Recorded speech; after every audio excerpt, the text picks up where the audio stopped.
Listen up, partners. This is Good, Bad, Ugly on World Improv Network. Good evening, everyone. I am Alex. I'm Jim. I'm Justin. And we are your astute wind counselors that get you through the week with any daily grind issues you might be experiencing. And we got some good questions today. So we're going to go to our first winner, Jeff, from Adelaide, Australia. Jeff writes, Dear Win, where do you think would be the most romantic place in the world to get married? Oh, you know, I'm going to go under the sea.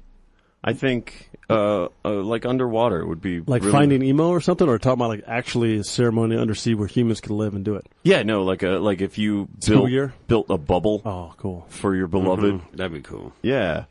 You could That'd see be cool. like the fish all around you and stuff. Yeah. Wow. Making me think outside the box here. Yeah. I'm going to go... Well, see, that question right there, because the way that Jim answered it made me think about, well, hold on a second. We didn't say like a normal location that you can go. Jim would have to create this undersea world to get married.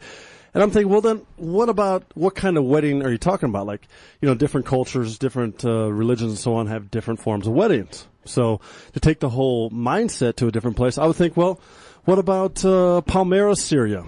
Okay? Think of this. You're a new recruit. You're just left Colorado, England or something, you're a female, you moved over to Syria to join ISIS and to marry a fighter. What would be more romantic than to see old Semitic, you know, archaeological history, human history, as well as artifacts being destroyed in the background while you're taking your new holy matrimony into the caliphate? I mean, from that perspective, can it get more romantic than that? That sounds horrible, Alex. No, I think it's beautiful. It's a piece of history.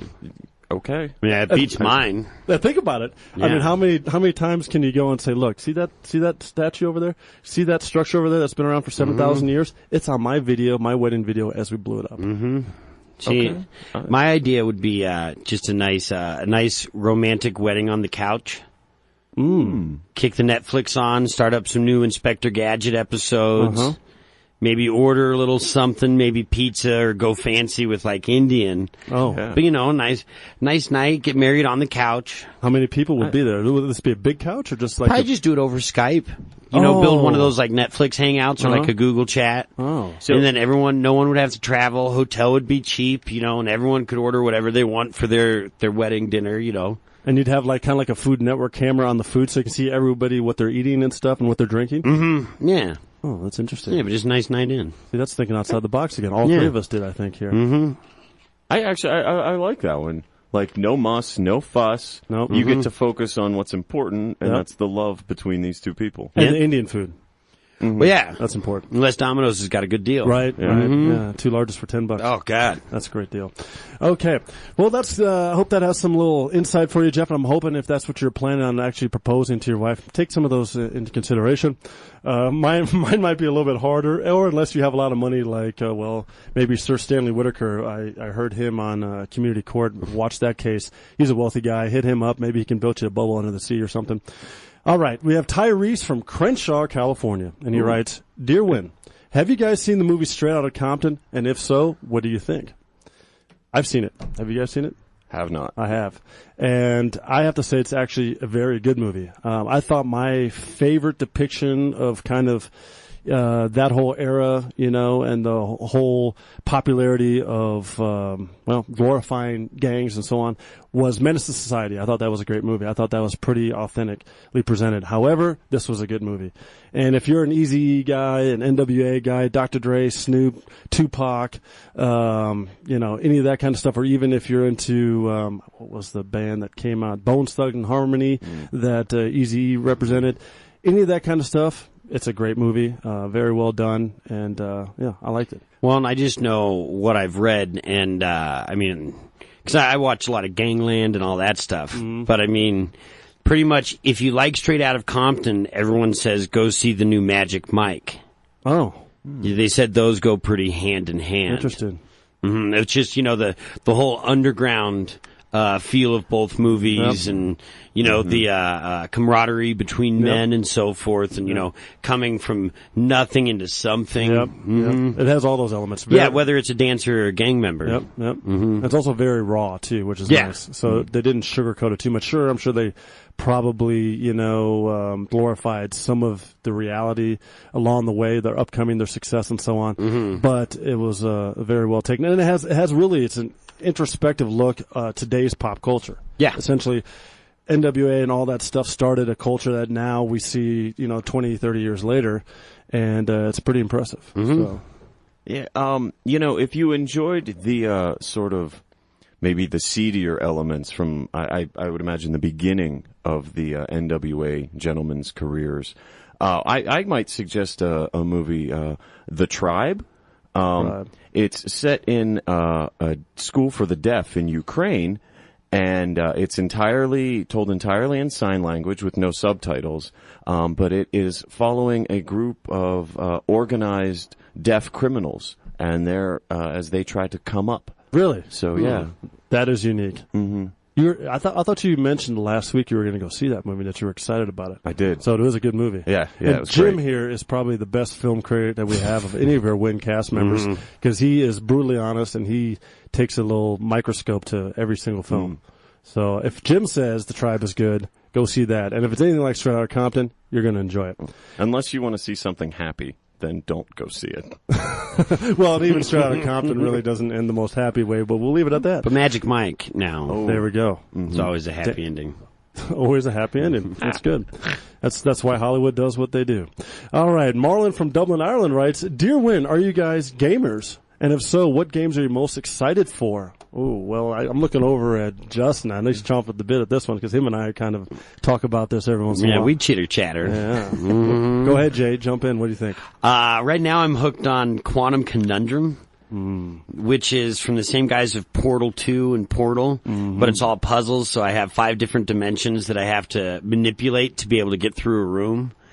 And that one's cool. And then I'm on Borderlands prequel sequel. Yeah, is that cool? That was awesome. If you like the Borderlands stuff, it's totally lowbrow humor and big guns. It's perfect. Yeah. I played the first 2. So would you say that one's better than the first 2, or pretty much on par as the same? I'd say it's better. Okay. Now you got me kind of thinking about it. But that Quantum Conundrum's just a little brain killer. It's nothing like it was like $4, 1 gig download on Xbox Live, but it's awesome. Nice. 5 dimensions sounds like, how can the human mind comprehend? Well, it's like one dimension everything is way lighter, and the next dimension everything's way heavier. And I haven't gotten to the other 2. And then the third one right now is everything's normal.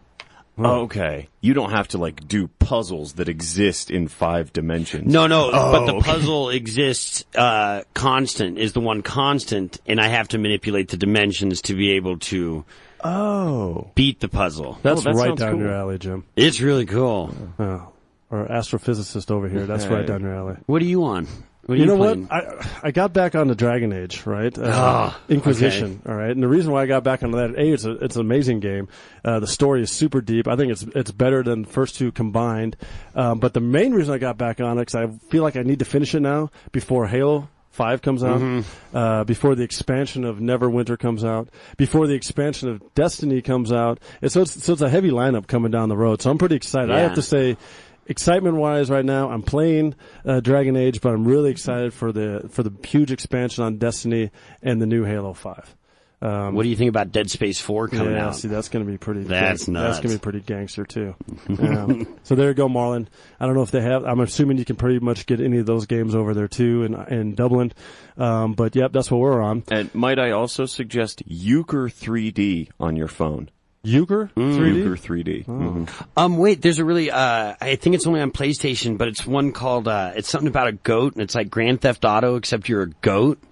What? I think it's like Goat Emulator. Is literally what it's called. Wow. It's one of the coolest games that I've ever played. Wow. But it's like Grand Theft Auto, except you're a goat. That's pretty cool. It's really cool. So check that one out too. If you're a PlayStation owner, get that. Hey, you mean like an animal, not like Muhammad Ali or Michael Jordan? Okay. Yeah. All right.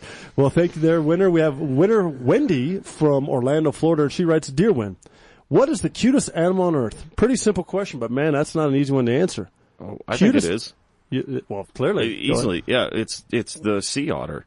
Oh, sea otters are adorable. Yeah. Why sea otter, though? Why do you like them? Well, they're all slick, and they got those cute little hands, and they swim on their backs, and they look up at you with those dark eyes. And they take the clams, and they beat them open with the rocks. Oh, yeah. So cute. And whenever they just look at you, it's like they just want you to pick them up and hug them. There's that gif of the otter trying to put all the cups in, and one doesn't fit. Have you seen that? And he throws it away. Oh, it's awesome. Oh, otters are pretty cool. What do you think, Jay?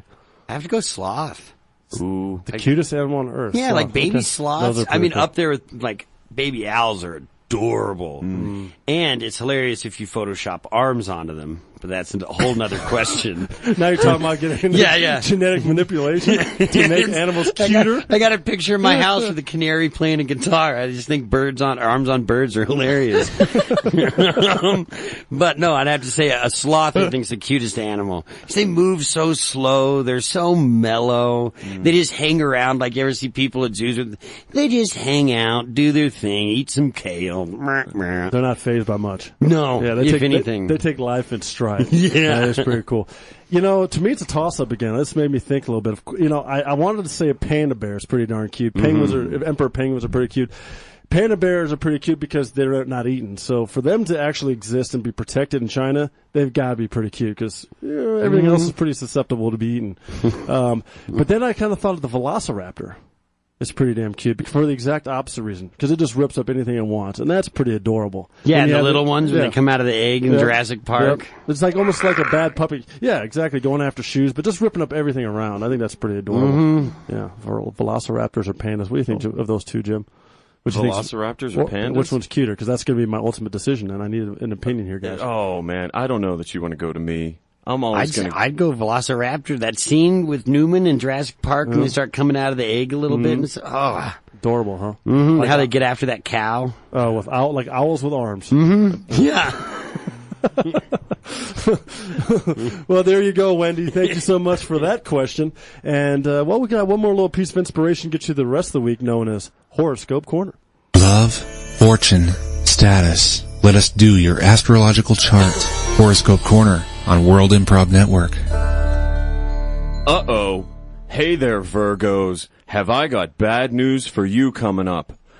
You might be driving a Yugo. A Virgo in a Yugo. Unless you go to the World Improv Network Facebook page, leave us some likes, check out the World Improv Network on YouTube, subscribe to our channel, watch some videos, like them, check out at World Improv Net on Twitter. Follow us. Send us some suggestions for the show. Get on there as a good, bad, ugly, or throw out your suggestions for Community Court. And also, you can check us out on iTunes, the World Improv Network. Download the podcast, subscribe to the podcast, leave a review, leave some stars. And you know what? Maybe if you're lucky, the stars won't turn your car into a Yugo. Wah, wah. Thanks for listening to Win on KZKO. Don't forget to interact with the cast by sending your suggestions for each segment throughout the week by hitting them up on Facebook at World Improv Network, Twitter at World Improv Net, or the Win KZKO blog. See you next week.